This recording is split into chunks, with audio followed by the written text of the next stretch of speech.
This is getting put online. Yes. Exposure and that. Getting exposed. Tom's ready to jump off the call now, bro. Bro, look at my hair, bro. This is going online, bro. Your hair is fine, bro. Yeah? Look, bro, look at my hair. I can't say anything. Irfan's the only one who looks prepared for the call. Looks alright. Man looks like a criminal, bro. Like I stole something. Bro, I look sexy as hell, bro. Irfan's in the sushi chef gear, man. I like it. But on the barbers area. So we got Tom joining us from London, in London, and then Irfan. Shit, this way, bro. Irfan's over there in Kuala Lumpur. Loic's in Tokyo. What do you mean? Irfan's in Kuala Lumpur, bro. Yeah, but the direction doesn't work, bro. Yeah, no, it worked there. That's it this way. There you go. Loic, Tokyo, Irfan, Tom. Anyway, what's going on? Easy, boys. How's the lockdown? Easy. So what's the subject, man? Quarantine, yeah? Yeah, how's the lockdown going on for you guys? Because in Japan, it's pretty lax at the moment. There's not much happening here. Loic's experiencing it properly because he's in Tokyo. I'm in a small island south, so there's nothing really. There's no difference here. But so did you see that message that I sent you on WhatsApp, Sean? Let me sort of truth in that. Let me read it. Because it was to do with Japan. I sent Shah a message on WhatsApp. A friend who forwarded it to me was regarding Japan. Why Japan is normal when the world is shutting down, right? I'll read it to you. Like, why Japan is normal when the world is shutting down, and then there's a bunch of points saying Japan is handling this better than most other countries because one, Japanese people wear masks, and 60% of people wearing masks daily on normal days anyway. Number two, Japanese lead a life where they don't really bother others. They consider it. Meaning they're naturally recluse. The old people are naturally inclusive. They're considerate towards others, right? And then number three, they don't handshake, but they bow to greet, which is true. Number four, washing hands is part of the culture. Yeah, true. Yeah. Number five, restrooms. I noticed that people wash their hands, also clean and wipe the sink area. Not always, but yeah, that is cleaner than most. Six, they carry wet tissue packets to clean their hands. Okay, you find it in restaurants anyway. Seven, they maintain social distance. I don't know about maintaining social. That's bullshit. That's not true. Maintaining social distance. Not in you're the like train. Sardines in the train. Yeah, anywhere, bro. Any of those. It's densely populated, man, Tokyo. So I can't see any social. But it's true that when you actually talk to people when you're in meetings and all that, they observe social distances more than in Western countries. Like your area of how do you call it? Your zone. They respect it somehow. They don't get too close to you. Your personal space. Your personal space. That's it. Yeah, exactly. How's it in Kuala Lumpur? To be honest with you, the PM he extended it to the 14th of April. Yeah. I mean, we're on partial lockdown. So we're not on full lockdown, meaning there's a curfew and stuff. So what they've done is that they've put the army assisting the police on roadblocks on the street. So I just popped out now and I just seen a roadblock near my house. So they're stopping people, just asking them, and if they haven't got a valid reason, they're telling them to go home. You know, they're trying to control the movement of people as much as possible. Supermarkets are open, all the basic essential shops are open, so that's great. Although the queues are getting bigger, and now what they're doing is that they're making sure that people stay at a 2-meter distance away from each other when they're queuing, so they're controlling how many people are allowed. Yeah, because they've got guards there that are controlling. You know, they've put seats there for old people, you know, spread out 2 meters so that the old people can sit down. They've limited the numbers of people allowed in the supermarket, so there's a control there. So, you know, the supermarkets are not packed inside, you know. Okay. And apart from that, I guess the good thing also is, you know, they've started to put a stimulus package now. I think it's about 250 billion ringgit to help out the population. 250 billion ringgit. What's that? $1,000. Or 250 million or 250 billion, I can't remember. Ringgits are low, bro. No, 250 million. Mortgage payments, you know, higher purchase payments and stuff have been suspended, I think, between 3 to 6 months. Credit card payments between. Oh, that's good, man. 6 months. So yeah, so they're trying to trying to help people. Utility bills are down on discount as well. So electricity, even my Astro, which is like your Sky TV, Sky have opened up all the channels now until the control order's finished. Yeah, See, that's they're not trying bad, their bro. best. Yeah. Nice. How's the supply going? Are you actually finding it easy to get like food, things like that in the supermarket? Like even basic. Every time I've been there, it's fully stocked. Tom, what about London, bro? It's fully stocked. I think London is a bit of an anomaly because obviously people were watching what was going on in Spain and in Italy, and obviously some people got a bit panicky and started going to the shops, right? Yeah. So before they even put the social distancing stuff in, right? You could go to a supermarket and the queues were like, it was a joke. I remember I went to the supermarket one night around 12 o'clock. And normally when I go at 12 o'clock here, there's a few people there, like maybe 3 or 4 people, whatever, right? I walked in and the queues were outside of the door, right? Yeah. And people are buying, like some people were buying like, you know, the big 10, 15 kilo bags of rice, right? Yeah. And they got 4 or 5 of those in their trolley, and they got chapati flour and like things you'd think the world was about to come to an end, right? Yeah. And then obviously what happened was 2 days later they went, okay, so what we're gonna do is we're gonna try and shut down the country like a soft shutdown. So people then started panicking even more, right? So it's a strange one. You go supermarket now and you can't buy more than like 2 of the same products or 4 of the same products, and they put in old people couldn't get to supermarkets, which was a bit deep. You will see like old people struggling to buy stuff. So what they're doing now, if you go like yesterday, I went to Sainsbury's in the morning because I was out for a run and I thought just go and get some milk and eggs, right? And I got there and they were like, oh no, you can't come in. And I was like, why? And they go, oh, only old people and NHS between 8 and 9 o'clock.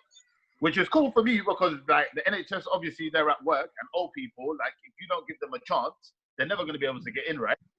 Yeah. But then the problem is they got social distancing, and then I went at night time to Asda to buy stuff, and there was no social distancing. Like everyone was in there rampant. Like, I walked in and people were like touching each other and trying to get. So I'm like it seems to be like the rules are set for a particular time of day, but then at night time people are just what they want, right? But then you saw this morning, like the video I showed you. Yeah. People were right? Video, yeah. So like, he was fighting with the guy because he was too close, right? He was saying, "You're too close to me. You're not 2 meters away from me." Yeah. And so some guy was arguing in the queue, like saying, like, and the breast like saying, "Move! Like, don't stand next to me. I don't want you next to me." So there are some people that are proper conscious. You're getting paranoid as well, man. I know. Yeah, but that's the other thing, right? That's the other thing, right? People are so paranoid. Like I go for a walk in the morning, and if someone's walking towards me, they cross over the road. Like I'm used to that. No, but that's it's always been like that, Tom. Some people have been doing that for over 20 years. That's the way to do it. That's the way to do it. I read an article yesterday. I'll try and send it to you boys. They were saying that the people that thrive in these type of environments are those with OCD. Those who what? Yeah. One of them. The people that thrive in these type of environments, in these type people of with OCD situations, are people with OCD. So true. Yeah. But to be honest with you, I mean, it's good and bad at the same time as well, right? When you think about it, because it's getting people to be conscious about like cleanliness and things like that. Yeah, so but you people are washing their hands. You should be like that anyway. Exactly. That's what Irfan's saying, isn't it? That's what Irfan's saying. To be honest with you, doesn't wash their hands. To be honest with you, a lot of people don't always do this, bro. Who doesn't wash their ass? Bare people don't wash their ass. That's a different one. That's a different one. Bare people don't wash their ass. It's a different topic. You may not wash for us. The funny thing is, people are panic buying like toilet rolls. Yeah. That's the thing. Toilet rolls. How many shits in the day are you doing, blood? Like someone did the mathematics. There's a website for that you can work Go out. on, bro. What's the mathematics? How many food do you do, and it tells you how many toilet rolls you would need, Yeah. isn't it? Like someone did the mathematics that each poo will take about 12 sheets for the average person. Yeah. And there's this many sheets on the roll and blah, blah. And then he calculated that for the amount of people that are buying, it's like 187 shits a day they need to be doing for the amount of toilet rolls they're buying. Right, I'm done with this conversation now. I'm leaving. Bro, the fence, bro. Stay. Oh, my days. But Tom, so what's the situation like? How is it that Boris Johnson Prince Charles have all contracted, Idris Elba have all contracted COVID. So that means there can't be 1,500 cases, or I don't know how many. Bro, they say. No, but they're not. They're not. Bro, it's a simple answer. Practice what you preach. Yeah, it's not even that. Like, you have to remember, right? There's a, like, I don't know how many people they've actually tested, right? Because I'm skeptical about any numbers that any country releases, right? I don't believe the numbers that you see, right? There's always a hidden agenda, right? But no matter what, there was a thing on last night on the news talking about Boris Johnson, and up until the 15th of, I think it was March, he was saying, I shake hands, but I just wash my hands after. Yeah. He completely flipped within 3 or 4 days, basically. He went from it being, don't worry, guys, just wash your hands, you know, observe a bit of social distancing. You know, if you can work from home, work from home. Otherwise, if you go to work, make sure you don't, like, to it being like, don't go to, because numbers don't lie, right? And even if you're not mathematical, or you're not a scientific, or you're not a medicine person, all you have to do is look at the countries around you and see how they're suffering. And the way countries like France were suffering, Spain was suffering, like, don't forget Italy has the most advanced medical system in Europe. Like, if you go and ask any person who's works in medicine, they will tell you about Italy, yeah? Their intensive care units, their doctors, they're the most advanced in Europe. So if countries like that are telling you that we're struggling and we don't know what to do, that what makes you think something like the NHS, which is at breaking point on a good day, is going to be able to contain all of this? It's impossible. Yeah. And then London it's a good point. But you know, London, like you said, the in problem, Tokyo, people are like sardines on the train. And the reason why it spread so quickly in places like here and Spain, France and all that, is because public transport is the dirtiest thing ever. I don't care what anyone says to me. And people on the train sit there, like, you're coughing, cover your mouth. Is that common sense, isn't it? Yeah, that's what if I was saying earlier, those points about Japan, and you're right, there's those points. Japanese people tend to be very clean. They're already prepared. It's not that they have OCD, they're just a cultural thing. They're prepared.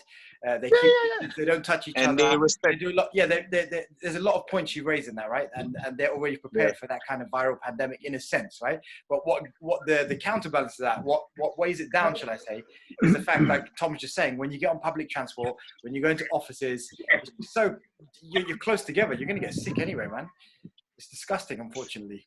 Yeah, but I think also what happened was the whole testing. As you were saying earlier as well, I think what they did, they tested so much in Italy, right? And Italy, just the numbers shot up. And then what happened is that people that were with medium symptoms, people who had the high symptoms, they were all being treated. And then, of course, then the medical centers were being, and the hospitals were being just overrun, basically. And if this is why they're all talking about practicing social distancing. And if this happens in the UK, then probably the NHS can deal with it. But with the system they have now. Yeah, maybe so. But, like, common sense has to prevail, right? Like, it doesn't matter where you are. Like, even if you take America as a prime example, right? Donald Trump for numerous days kept saying, don't worry, like, it's not going to come here, it's not going to come here. And within a matter of 3 days, because America's so dense, places like New York are more dense than London, than France, than Italy, than Tokyo. Yeah. All of a sudden, they've got the highest rate of cases in the world. That's not a shock to anyone, because you have to practice like what you see in other countries are doing, right? And also, there's a lot of theories around this testing stuff. Like, some people say that this testing doesn't actually work, right? It doesn't actually pick up we're not 100% sure if it picks up the actual disease or not. Yeah, we don't know. Tom, your camera, bro. Am I here? Yeah, you're coming. What do you mean that it doesn't pick up the disease? What's it? If you read, there's a few studies out there that saying that the or whatever they're testing for, not all of the tests are using the same methodology. So what we're using here in England compared to what they're using in France, compared to what they're using, because there's no standardized testing for it. Like, as they go along, they're working out what actually is getting picked up and what isn't getting picked up. So even up until a couple of days ago, they were saying, yeah, we've got these test kits, but actually we're not 100% sure if they're working correctly. Don't forget, it's a disease which is morphing every single day, right? And so no one really knows what they're looking for. They just know that it's got these kind of characteristics.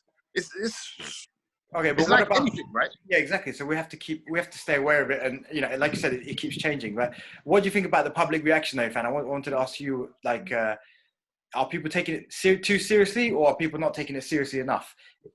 With all this panic. In Malaysia? Just in Malaysia, we're all from London as well. With your perception of London, I mean, as well, I'll start with Malaysia because obviously I'm living here.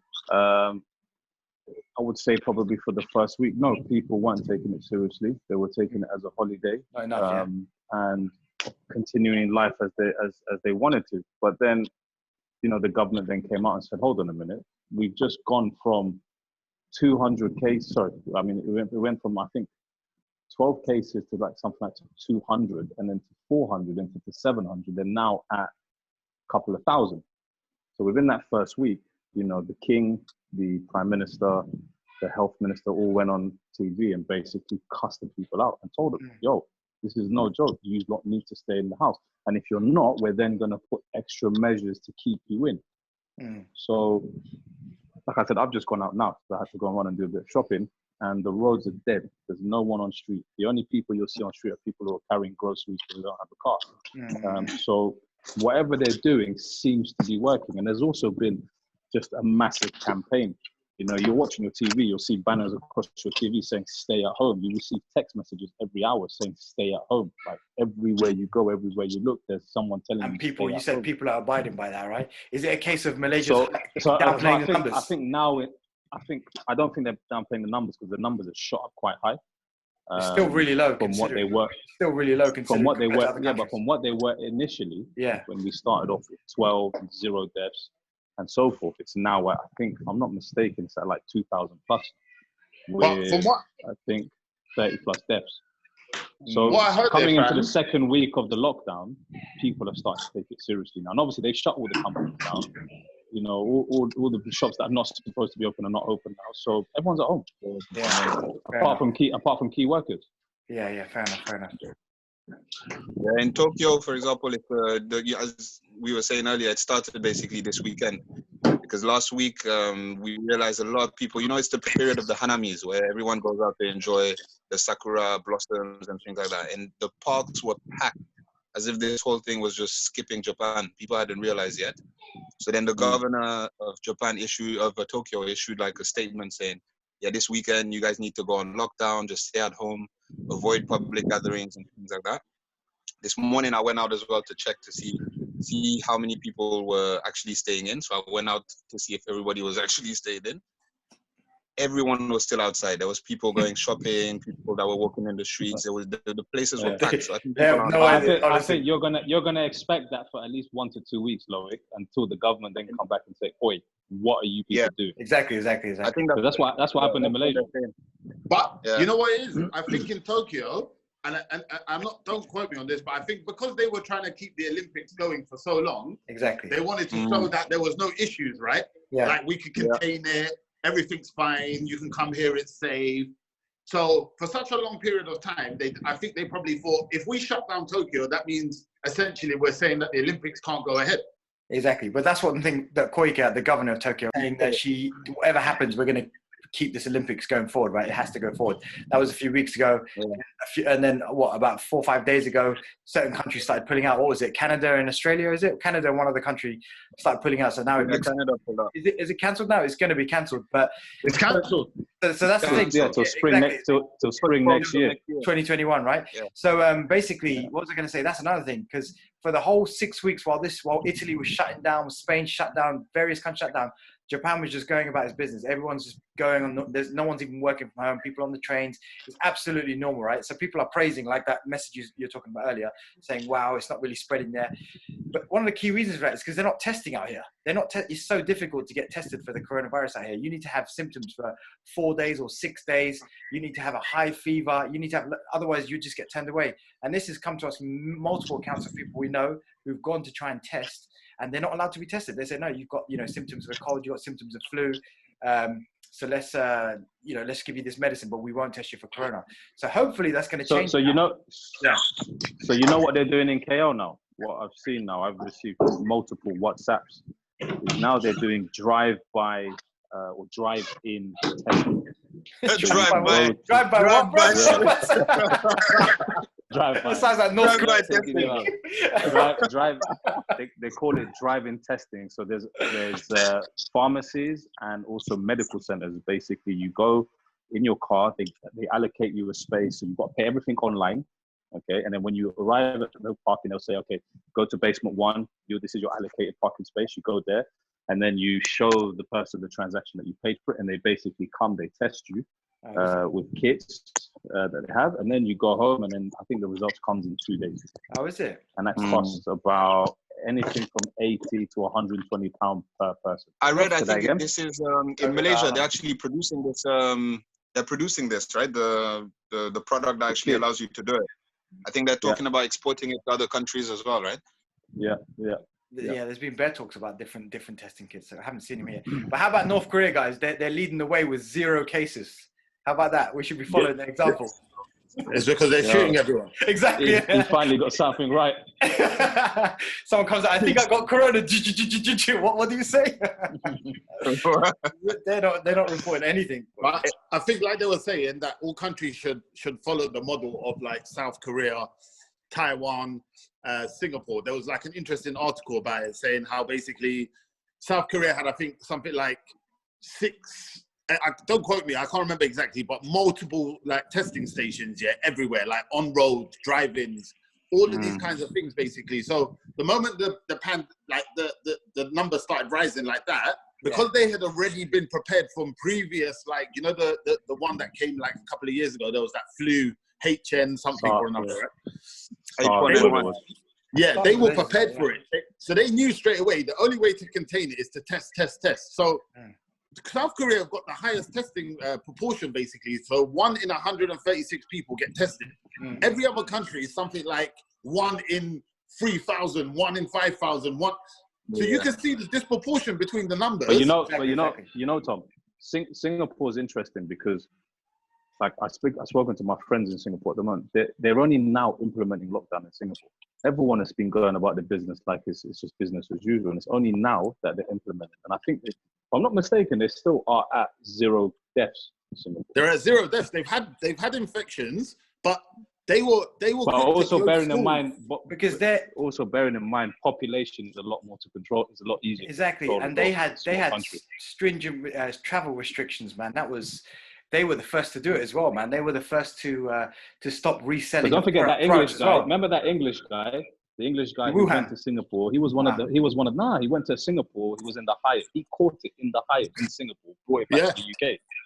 They called them the Singapore. No, he went. Do you know what his journey was? He went to Austria or something, right? If you read the article online, his journey was he went from Singapore to France to a chalet. France. He infected all of these people in a chalet. Jumped on an EasyJet flight back to Gatwick. Got off the EasyJet flight in Gatwick and went to yoga. Went from yoga to the pub, and then from the pub to his yacht. So all of that, look at this massive circle of people. And that's the same problem that happened all over Europe. Even in Italy, when they put the lockdown in place and they said, you can't leave your town, people started going to the south. So they started running away. There's loads of different things. Even they were talking about a football game, There was a football game between Atalanta and Valencia, right? And at the time, in Italy, the numbers were like skyrocketing, right? Imagine 20,000 fans went over to Valencia to watch the football. 20,000 people would potentially say, I don't know, even if you wanted to say 50% of them had the disease, right? That means 10,000 people went over to Spain with the disease. And by the time they all left, they're probably all 20,000 have got the disease. They've probably passed it on to another however many. And it's just multiplied. But see, that just shows that basically in this day and age, you can't contain this anyway. You can't. Well, no, it's not that. It's not that. I personally think businesses and commercial like decisions are more important than like people's lives. If people had a bit of sense, government, they would have said all of these football events shut down. Imagine Liverpool played Atletico Madrid a week before the country shut down in Spain. So Madrid has the highest amount of people in Spain with the disease. But you still let all of these football fans get on a plane and come to Liverpool to play football, to watch the game of football. But they didn't know that it was sent as well at that they time, weren't, right? But bro, Europe was not taking it seriously, man. They were not taking it seriously at all. At all. Yeah, I think so. reading all the reports, they were like, yeah, it's the Asian disease, they're just another Chinese virus. And reading all these stupid articles, right? And that's how it was. Even Boris Johnson was going out there shaking hands saying, yeah, don't worry, it's fine. We're not going to get coronavirus. And now he's got it. And now Italy's one of the highest numbers of cases, along with Spain and so on. Shit, my battery's going to die. But I mean, of course, this is also another point, right? That this is a terrible thing, right? It's happening in real time everywhere. And, as believers as well, we pray that it doesn't happen to anyone at all and that everyone cures from this, right? But what it shows as well, if you look at this world that we're living in now, and you look at especially the Western world, it feels like this is a humbling experience for the Western world as well. While all of the other countries, you see a lot of countries, people, for them, a curfew, this is daily business, a daily routine, right? They live this on a daily basis. And now the rest of the world is now experiencing it. And so hopefully it's going to get a little, it's going to wake up people, and then they're going to be a little bit more like sympathetic. There's definitely a load of positives coming out of this, man. There's a load of positives. I mean, what I'm interested to look at is the updates on how the world is doing, how the globe is doing, how the emissions are, up north with the glaciers, like the rainforest and stuff. China. It's interesting to see that. China can see the stars again. There was a I think there was a fake news article on Venice where there was dolphins, but I think the real one was there's fishes in the canal, because there was someone, I passed that on as well. But there's fishes in Venice, and there's multiple countries talking about how clean their air is right now, man. So India as well. Well, if you go online, there's a Dutch institution that has a satellite which basically looks at the emissions across like the world. Yeah, and they've got an interesting article about, you can see if they're doing it year by year basically. So they're taking 2019 and they're taking a snapshot of now and showing you how all of these countries basically CO2 pollution levels have like plummeted basically, because people are not obviously out, cars are not out. Even here, like in London, like my road typically on a Saturday by 9 o'clock, say 10 o'clock, is like chock-a-block, innit? There's literally no one on road. I could walk around naked and no one would even probably notice me walking around naked. They'll probably go to the other side of the road, bro. Try out, bro. Let me know. I've either that or throw £1 at you or something, or a couple of £5 bills. I'll take it, bro. I'll take it. What about all these dumb challenges, man? Have you seen these stupid Instagram challenges? That guy, this whole Instagram licking toilets and licking public. No, the toilet seat one takes the biscuit, man. Did you see that, bro? What is that, bro? Did you see it? This Instagram challenge. He caught it. One of the guys caught it. He goes and licks a public toilet, and he caught the coronavirus. And then I don't know. There's so many stupid. But why would you? What kind of challenge is that, bro? I have no idea, man. I have no idea. Man. But so, what do you guys think about what's going to happen? No remorse. Why are we? No remorse. Yeah, no, for that guy, no remorse for real, bro. That's stupid. Yeah. Yeah. But so, what do you guys think? What's gonna happen? What's the world gonna look like tomorrow once we get rid of all this, or do we get rid of all this first of all, and then what happens after? I think for the UK, it's going to be an interesting one with what I've been seeing with this guy Rishi Sunak, and obviously all the stimulus bills that they're passing through and how they're going to help. Yeah. So, okay, people, for example, people are going to be able to access up to 80% of their salaries. Though he's helping out the self-employed, this and that. So what happens after that? Yeah, but what happens after that is simple. How does the government, no, what I'm saying is the strategy after that, how does the government replenish those coffers? And what happens to those? Because I would imagine austerity just kicks in straight away, and we're in a worse position in the UK. Yeah. I think you can't just print money and pretend like it's a free for all, right? Exactly. At some what point, happened the last time? What was it? 800 billion? No, I think it's AIG. I think it's even more, bro. No, at that time in 2008, I can't remember what it was, man. In 2008. Okay, yeah. Yeah, it was bailing out the banks. 2008, and that was it, man. And we felt the shockwaves of that for years. So this time is more than $2 trillion US, man. 2.2 trillion. it's definitely going to have positives. It's bailing people out. At the same time, we're going to feel the effects, I'm sure. But the positives. I'm guessing then short term it works. Long term, everyone's effed. Yeah, more there. I mean, because we need to pay it back, right? Taxes got to go up. Yeah. There's many silver linings though. Like in Japan, people work crazy hours, 9, 10, 11 p.m. I think that people are going to start to see how effective and efficient people can be working at home. So hopefully that will change. That's a big thing. That's a big thing that could change for Japan, because there's too many work-related deaths in this country. Suicide, shall I say. Also, maybe people take a little bit more care about the health system, because now we're realizing how important it is to have a functioning, well-oiled health system. I don't think anyone, I mean, in the UK, I don't think anyone doubts that. I think where the issue is that I think Jeremy Corbyn was talking about the other day, saying like, you can't find the money. But now that something like this has happened, all of a sudden the money is available, right? That's obviously scenarios dictate what you do, right? Like print money. Even us, like, we live an unhealthy life, and then all of a sudden you see something like this happen, and then you're kind of like, all right, you know what? I'm going to get healthy. I'm going to go for a run. I'm going to stop smoking. I'm going to stop drinking. All of that kind of stuff here. But these are all short-term stuff, innit? I guarantee you, by the time this is over and give it an extra couple of months, people go back to their normal ways. Don't wash their hands, exactly. blah, blah, blah, blah, blah. It's all a short-term shock thing, yeah? And there's probably people that are even not listening to it. Like some people are probably thinking still to this day, I don't need to wash my hands. I'll go outside and grab whatever. I don't give a shit, mate. Like, it's all right, isn't it? Like, the flu kills 25,000 people a year. Still more than anything the coronavirus has done. Yeah, you get dumb people chatting like that all the time. That's what Trump said, bro. It's not just Trump's there, because everyone's there. Yeah, I heard that 30 people say that.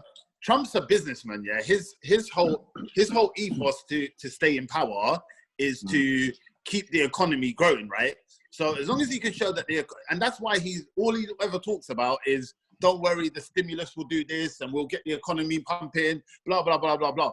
He doesn't care about public, like, health. He doesn't care about any of those things. If he cared about public health, would he have taken back Obama's, like, healthcare act and all of these other things? His whole thing is, let's get the economy working. Let's keep people in jobs. That makes people happy. If you make money, the overriding thing, unfortunately, in the world is if every person is making money and got money in their pocket, everything else is irrelevant, right? You don't care about other stuff. Oh, I can go to the shops and buy myself a pair of trainers. Oh, I can go on a holiday. That's how people think, unfortunately. Not everyone, but that is an overriding factor, right? So as long as us four are in jobs, we're kind of like, okay, we've got a job in it. It pays our bills. It gives us the lifestyle we want. That's how a lot of the world think, innit? What do you reckon, though? You reckon that's going to last for long, or you reckon that we're going to be out of jobs? Well, not specifically us, but in general. I think we're about to take a dip in the economy, and we're seeing it already. The US has already recorded 3 million unemployed now. Exactly, yeah. Highest numbers since when? Highest numbers since a long time. I saw, yeah. Since the recession in 2008, 3 million reported now. You know, I think in 82 or something, there was 600,000 people who actually filed for unemployment. And nowadays, as you said, it's over 2 million. That's nuts. Yeah. Yeah, but it's got to have an effect on the economy, right? You can't. Does the stimulus work? A stimulus will work up until a point, right? But the problem is this: how long? Like, although the governments are saying, "Don't worry, we'll help fund your, your employees like 80% of their wages, right? So you guys can stay open and still maintain a business." But they've probably worked out the numbers, assuming that this will come to an end in 3 months. We don't know. There's no guarantee. I can't say to you, like yesterday, me and my friends were talking, and everyone's saying, "Oh, one guy's saying to me, I put £20 on Tom that it'll be over by June." You're just throwing out stuff, right? That's like me saying, "Oh, by whenever I'll be like 10 kilos." There's so many different factors in that, right? So we don't know, like, if we've seen the worst of this or not. We're just assuming that we've seen the worst. We don't know if there's a second wave, if there's a third wave or fourth wave. Yeah, we don't know when it's going to end. You're absolutely right, man. For real, Dan. But already, the effects, at this stage we're at, the effects are huge, man. There's a lot of jobs being cut. There's companies talking about 20% global headcount cuts. This is just in Japan, right? What we're hearing in Japan. So I think it's going to be huge, man. I think it's going to be huge. Yeah, it'll be massive. And it's still, we've not seen the knock-on effect yet. We still don't know what the numbers are saying. everyone's speculating on numbers. Everyone's speculating on where this stops in it. And all right, well, if the market stop here, don't forget, like a lot of people are looking at the markets and going, yeah, they're up and down, they're up and down. But there's a lot of people profiteering on stuff like this, right? So it makes the markets look better than what they are. We see markets go up because someone says, oh, don't worry, we're going to pump X amount of money into the economy. Cool, isn't it? People get a bit happy. These half-hearted investors go in and start spending a bit. But then you see the numbers keep rising in deaths, and you keep hearing all of these companies going out, the markets start dipping again. It's just how it is. No one knows, isn't it? No one knows, isn't it? Like, I can't tell you where this is going to end. We have to wait and see. So, lastly, what do you say about how are we supposed to survive this as individuals? If the economy drops, if I don't know, what as we as human beings should we do to survive in general? Do we need to go out there and start picking up commodities? First of all, we have to go out and learn to fight and get ready to chop necks. First of all, learn how to cook big pots of food to last for 2 to 3 days. I would say. For real. That's the first step, because you're gonna die if you can't eat. Yeah, for real. Yeah. Learn how to make bread. That's what I'm trying to do, bro. I just bought some fucking whole wheat flour. I bought some, sourdough. I'm going to make that at home, a sourdough starter. I'm going to make some bread at home over the weekend. Don't stock up on milk. I don't know why people are stocking up on milk, for God's sake. All these perishable I don't know why people are going... eggs, milk. It's ridiculous. It's because people have never lived through this, so they don't know what to do, innit? Like, your natural reaction is to go and get the things you know, right? Oh, yeah, exactly. Shit. Tomorrow, I want a cup of tea. Copying everyone else. Yeah, exactly, yeah. They're just copying. I already saw an article today of people throwing out so many things out into in the rubbish bins. All these foods they bought in the frozen goods section, not even frozen goods section, the fresh food section, sorry. Ridiculous. I mean, I can tell you this, yeah. I know, like, from when they said that the supermarkets were going to get closed, or let's say that London was going to go into a lockdown to what it is today, it's not as manic. However, there's a few things to bear in mind, right? So, like, especially in London, I don't know about other countries, right? But when Brexit was happening, a lot of supermarkets went and put produce in these massive containers, these freeze containers all over, because they were worried that the borders were going to get shut between here and Europe and all of these crazy theories. Yeah. So there's a lot of stock. There's a lot of stock that is available. How much, and don't forget, a lot of Londoners, they live in 1-bedroom yards and small houses or studios, yeah? How much can you really stockpile? What are you going to do? You're going to live on top of tin cans? Like, there will come a point where people have so much stuff, they don't need supermarkets anymore, and it's like, we'll take a step back. If people were just to use a bit of common sense and everyone just bought enough to last them a week, 2 weeks, and went back to the shops, we wouldn't have seen these massive queues. It's because everyone got so scared and everyone just went mental, innit? Yeah. Like, life will go back to normal. It'll have some normality in a couple of weeks when people realize, actually, there's still bread. But that's because of these lockdowns, though. These police lockdowns, they're stopping people from buying more than they need, right? You can buy 1 item or 2 items, 3 items, maximum. Yeah, but bro, because they're being policed. You have to do that, because when you got stupid people, I saw a lady. Yeah, exactly. I agree. That's the positive of it. There was one lady when I was in the supermarket last week. She had 8 chickens. 8 chickens, blood. Where the blood clot? Loic's laughing because he's got more. Loic's laughing because he's got more, definitely. Hey, don't take it like that. Not like that. Why you? Sean, don't make me out. Don't make me out to be like that. That's a joke. You lot made me out to be racist. It's not like that. Loic's my brother. Loic, kick him off the floor, kick him off the floor, bro. Save me here, bro. Save me here, bro. Can't kick him out, bro. Unfortunately, he's the host of this meeting. The worst thing, Irfan, bro, is that he's actually right, bro. I just bought a whole chicken from Costco yesterday, bro. I don't even know when there. You see? Oh my days. Oh my days. No, but you know what? Actually, Irfan, another question. This is more for you because you're living in a developing country, right? Because I think what's getting left out a lot of the news nowadays is the developing world, right? Because now they have, of course, fragile economies. They've got a fragile health system in most of the countries. What do you reckon? And I don't know if you've seen it already in KL. Actually, to be honest with you, Malaysia- I don't agree with the statement of Malaysia being a developing country. In my personal opinion, it's a developed country. So it just what do you depends reckon? on how you look at it. Malaysia ranks top 3 in Asia for best healthcare. Top 3 in Asia. In Asia. Who's number 1 and 2? Our medical tourism is one of the best in the world. Medical tourism. People come to Malaysia to be treated because they have the latest technology, and also it's a lot cheaper. So now what you're finding is, the Arabs, for example, from the UAE, they used to go to London a lot, right? They used to go to the hospital and this and that. But obviously, cost of living when you're being treated is expensive in London. So now they're all coming to Malaysia, and they can go to like Prince Court Hotel, which is a 5-star. It's considered as a 5-star hospital, and get an apartment next door at half the price and be treated. So sorry, I missed your question. What was the question? No, but that was it. I'm just wondering. Okay, now I just got vexed about being called anymore. You're not in a developed country, brother. No, but I was just wondering because a lot of the developing countries now are being left out of the equation now, right? We're all talking about what's going on in the Western world, how people are shutting down and seeing this and taking care of themselves. But basically, if Africa doesn't I read an article this morning by I think it was the Ethiopian president as well, who wrote an article in the Financial Times where he says that if we basically don't take care of Africa, then this virus is always going to come back. Yeah, because after the systems are going to be they're not in place. There's no and a lot of people as well culturally. I think in most African countries, we have a tendency to live together, to eat together. We share food, so social distancing isn't so easy to do. I mean, that's just another chance to smear. Why would they single out Africa, though? I don't understand. Well, no, it's not that.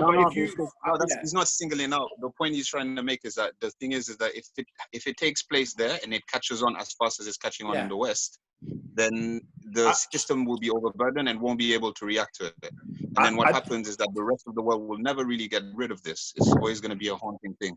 So how do we support the more vulnerable, basically? Or do the West actually want that to happen to Africa for their own personal gain? Exactly. I think you have to be careful when you start singling out. I know. The founder of Alibaba, he sent over testing kits for the whole of Africa, right? Because he recognized, and I think they landed in Ethiopia to get distributed out to like Africa, right? I think the problem in Africa at the moment is, although we're seeing low numbers, I'm probably like 90% sure that they probably got high numbers, because don't forget, China is a massive investor in Africa, right? They took over when the rest of the Western world stopped going to Africa. So a lot of the roads that are being built it's all Chinese companies, Chinese construction companies. Even Egypt, I can tell you that Egypt has a massive Chinese population of people over there working. So I think the numbers are massively high. All African the numbers countries. in Africa are everywhere. massively high. We just don't know the numbers because I don't know how much it costs to test, but I know it's quite high. So, and also maybe that's a point because they have a lot. I'm sorry to cut, but they have a lot of they have a higher young population as well. So maybe there's a lot of asymptomatic. But still, again, I'm not sure because the cases are coming. Epicenter was in Wuhan, right? So we have to the Hunan province. So they have to be planning to come from that place. Are those the people that are in parts of Africa? Probably not, because China's massive. There's so many other places. There's so many other places where investors are coming from, right? I still think you'll see. I still think it's a media campaign to smear, to be honest. Yeah, maybe so, but and they did another question about third world. They're gonna see a massive jump of 1, infections, 2, deaths. They don't have the infrastructure. You've got to support them to have that kind of infrastructure. You can just take some of the diseases that have ravaged the African continent and see what kind of effect it will have, isn't it? It's like Lauren said, a lot of people live with families all the way through to their great-great-grandparents, right? Yeah. So although we're saying a lot of Africa's continent is a young continent, there are a lot of old people and a lot of people who don't have access to the information that we take for granted, right? That So problem the is not day-to-day specific update- to Africa, though. You can find that in No, you're right. I mean, you can when find that I in just use Africa subcontinent. because it's No, that's everywhere. But I'm obviously Exactly. Lawrence was talking about Africa. That's any developing, any third world, however you want to rank them. All of those countries that we would consider third world, yeah, whether you want to look at it from a GDP perspective or just knowing people that come from those countries, those countries are the most susceptible because they don't have the infrastructure. Yeah, true. I mean, there was something similar. It could be also Asia, developing countries. Everywhere. That's why I said Malaysia, and it's not even about developing countries. It's in England as well. We got those groups. You remember that article? You saw that article in the Independent, The Guardian, was it the other day, saying that Muslim families are the ones that are going to spread this virus the most or have the highest risk of these, because, like, for the same reason Tom just said, you've got 3, sometimes 4 generations of people living together in one house. But again, that's not specific to the Muslim community. Yes. It's not. You're right, because actually Italy is suffering because of that. Actually, it's because they are probably the country that has the highest intergenerational. No, and they're very second oldest population in the world after Japan. Yeah, but they're very family orientated too, right? So like aunties, uncles, they all live close to each other. They all go and visit each other. That's what I mean. So. You know, the spread is easier in that sense because they're out and about, right? Yeah. I mean, I don't know how much social distancing is happening in Africa, but no one's talking about Africa. You don't see reports here in London that's about. The point. That's what I mean. What's the rate like in Senegal? So the last time I checked, I think we were in the hundreds. 100 of my cases. friend.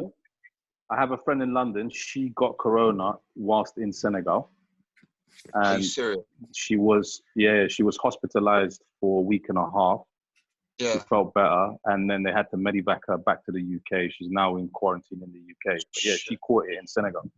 In Senegal, yeah. So she's part of those 100 cases, most likely. I don't know what's the numbers like now.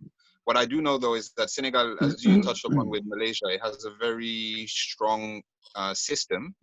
And a stronger, institute that deals with infectious diseases. So they know how to take care of it, and they have a strong way. So, for example, it was one of the first countries that was able to eradicate Ebola when it occurred. So they have really strong and well-qualified medical staff.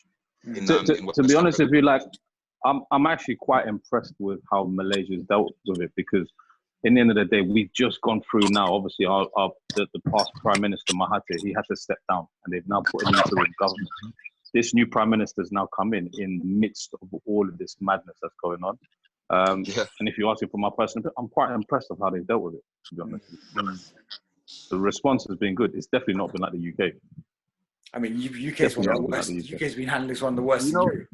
Whereas Malaysia's sitting side by side with people that have handled it possibly the best. Singapore, amongst the best. But I think what you see is, like, if you have a responsible people, if people are being, the nation as a whole is being responsible, then you can get through it, right? I think if Malaysia, people are getting behind it. If in the UK, you can see that. You can see the solidarity here is becoming very strong. Yeah, good. That's good, because in Senegal, for example, one of the guy who you don't know who he is, right? It's not said, but apparently there's one guy who flew from Italy having contracted the coronavirus because he wanted to be back home.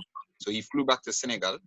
To get treated. They started treating him, and he fled from the treatment camp and basically infected other people. So he's probably one of these, like, super spreaders. The guy just ran away basically because he was shocked. Yeah, they need to find him and bust him in his head. So you see, sometimes people are just they're not thinking, they're being irresponsible.